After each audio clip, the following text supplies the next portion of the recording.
Si Marcos, 25% lang po ang average sa kanyang trust and approval rating. Mababa po yan, ha? Nangangalahati pa lang siya sa kanyang termino.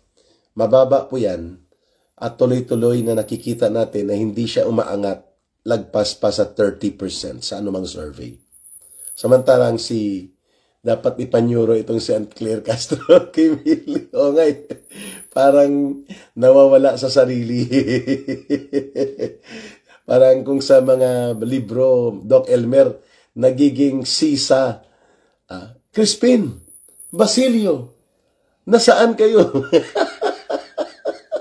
Crispin, Basilio, nasaan kayo? Nagiging sisa ang drama tuloy nitong presidential barker ni Marcos. Kung ano-ano nang pinagsasabi niya. Pinagtatawanan ng taong bayan. Kitang-kita mo na yung kanyang pilit na pinakinis na kilay, salubong na eh. Lalo na ngayon, 59% to 61% ang trust and approval rating ni Sara Duterte. Si Marcos, 25%. Mataas pa si Chis Kilay Escudero, 38%. Si Boy Tambaluslo, si Hari ng Pundo. Kung si Asyong Salonga kasi Hari ng Tondo, noong mga lumang dekada pa ng 1950s to 1960s. Mayroong Hari ng Tondo, si Asyong Salonga.